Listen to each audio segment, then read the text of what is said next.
seja dada a ti, Jesus. Diga para o irmão que está do seu lado: Deus não esquece de você.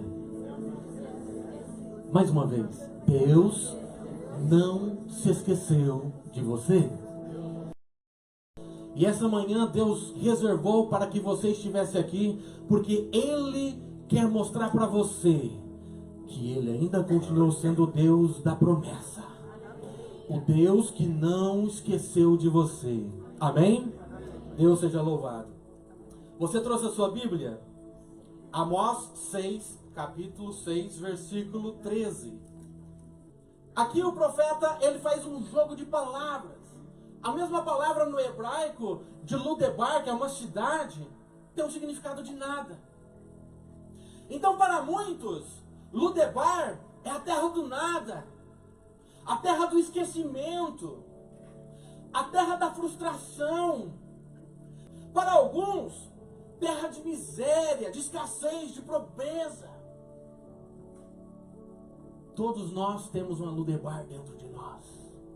Na nossa caminhada da vida, muitas vezes nós nos deparamos com uma Ludebar. Que muitas vezes nós nos encontramos assim, esquecido. Mas o Deus que tudo vê, tudo sabe, tudo pode, não esqueceu de você. O mesmo Deus que te vê, que te conhece, diz assim: não é o fim. Não é o fim. Essa é a Ludebar. E a palavra do Senhor, meditando, me levou a um personagem que habitou nessa cidade. E a história que quero contar hoje refere-se a Davi numa amizade muito bacana, muito legal com Jonatas. Ainda quando ambos, na sua adolescência, antes de Davi ser rei, fizeram um trato, uma aliança em que eles pudessem, independente do que acontecesse um com o outro, cuidar das suas posteridades, das suas descendências, dos seus filhos.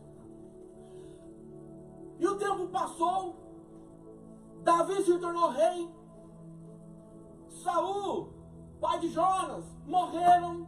Aí então um servo que estava ali servindo a Davi, que também foi servo do rei Saul, disse: ei, meu senhor, existe um filho de Jonas.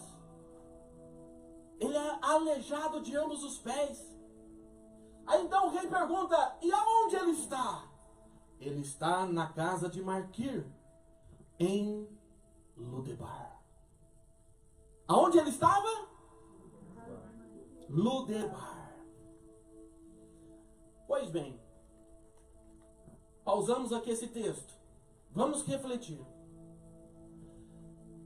Essa criança, essa pessoa que estava morando em Ludebar,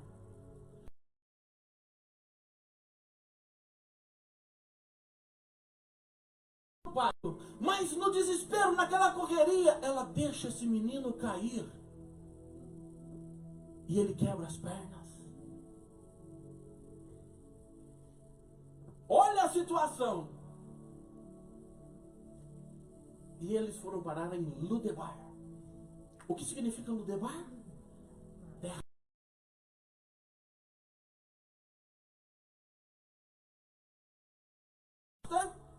Um projeto todo nas costas deles como sucessor do trono real. No mesmo dia, passa por situações marcantes na sua vida. A perda do seu avô, que era o rei, o seu pai, e ainda fica aleijado. Será que você consegue entender o tamanho da dor dessa criança? O tamanho desses anos que se passaram, sabendo que era para ser o rei, e perdeu os seus parentes, e ainda está aleijado, precisando da ajuda dos outros para se movimentar?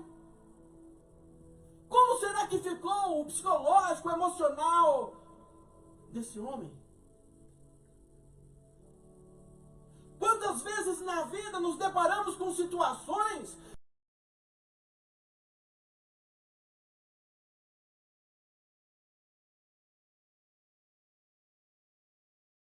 comigo?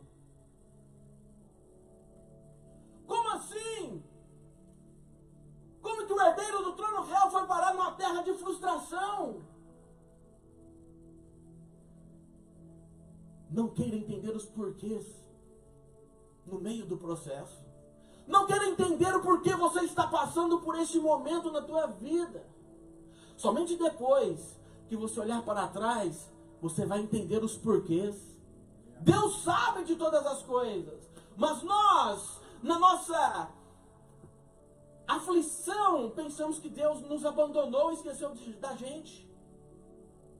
Mas na verdade Ele sabe do final. E você está no meio do propósito, no meio de um processo, mas Deus já sabe do final. Por isso que muitas vezes Deus fala não para você. Por isso que muitas vezes algumas coisas acontecem e você fica sem entender o porquê. Mas diga para o seu irmão: Deus, ainda que eu esteja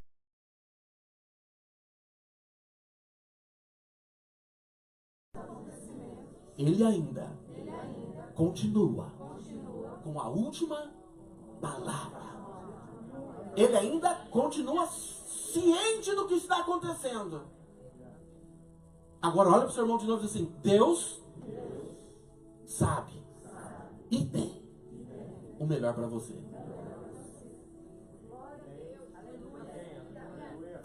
Ele sabe o que é melhor para você. Não quero entender os porquês da vida, não.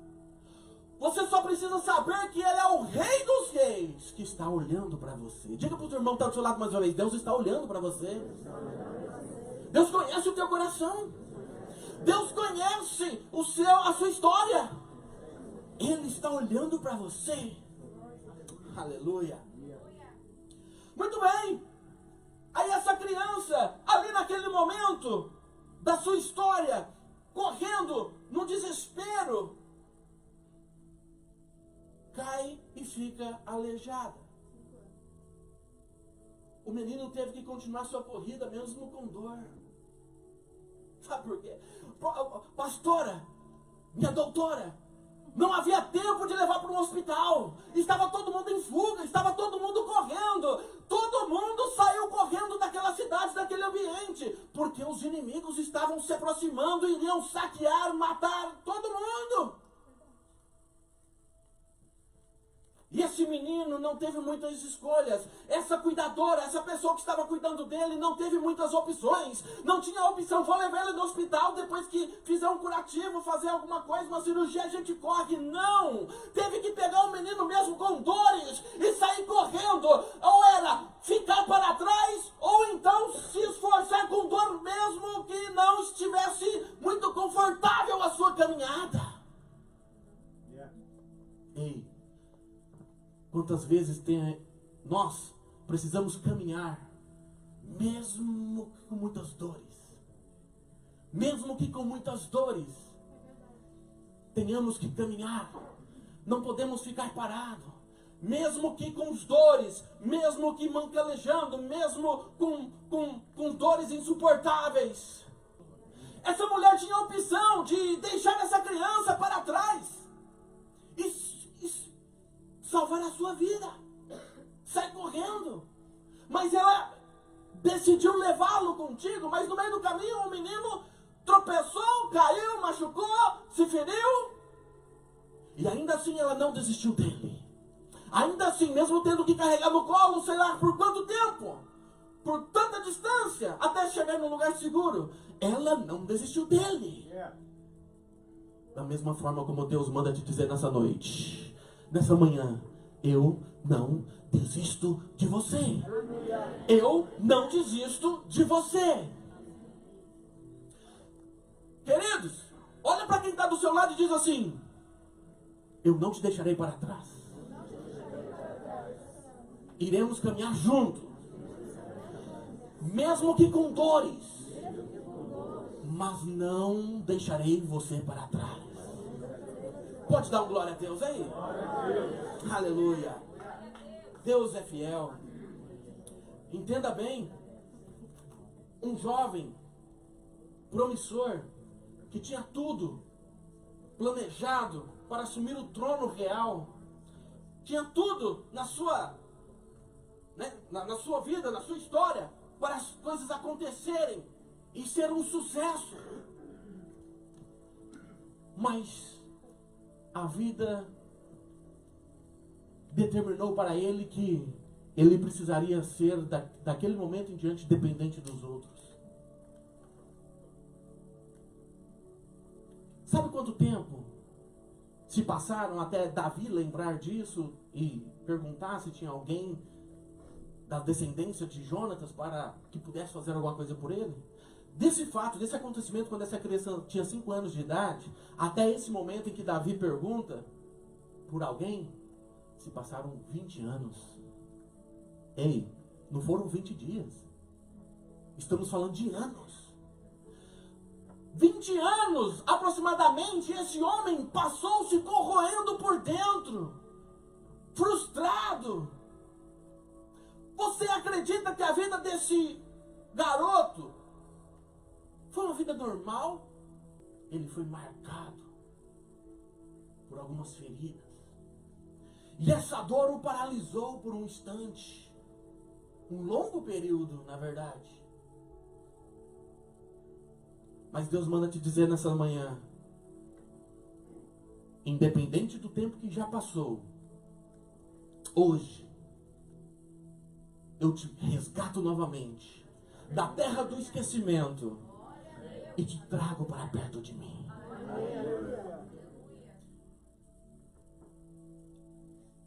Entenda uma coisa. Ali quando perguntou Davi para aquele servo, existe um, né, aleijado de ambos os pés. Davi perguntou, onde ele está?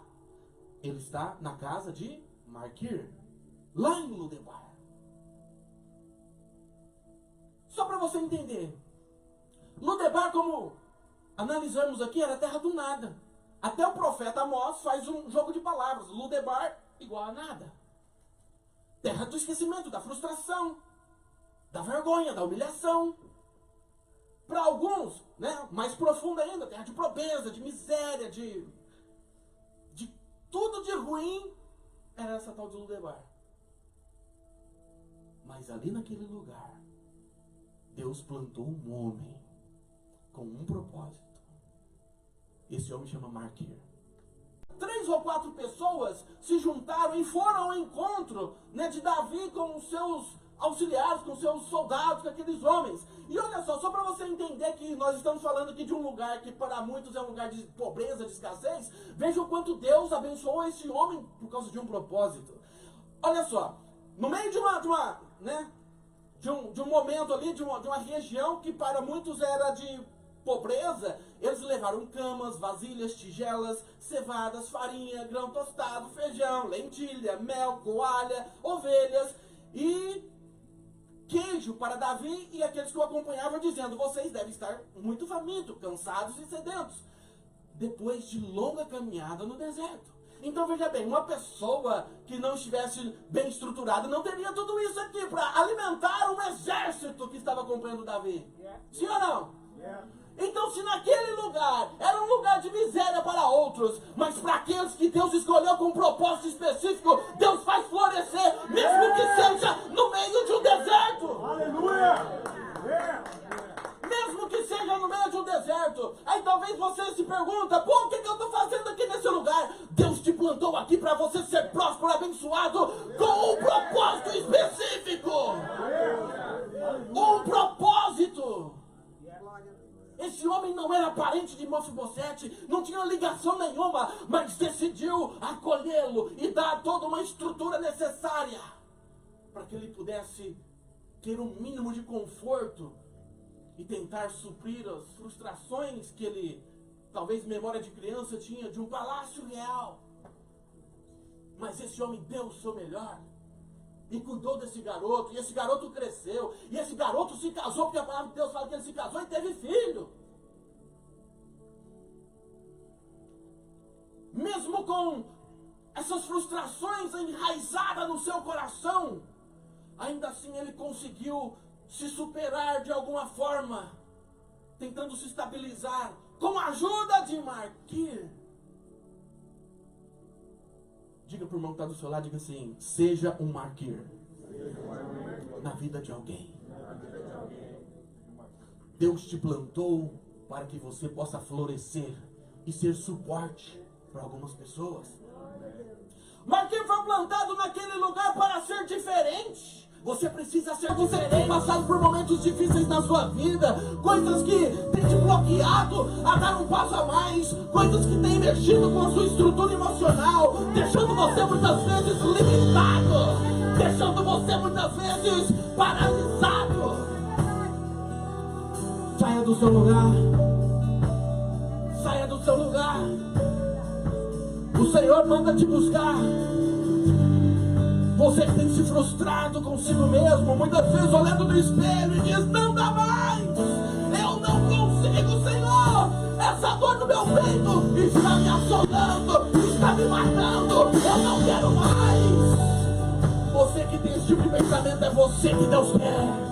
É Deus chamando você para uma conversa. É Deus chamando você para um momento íntimo, um momento de mesa, um momento de alinhar as coisas novamente.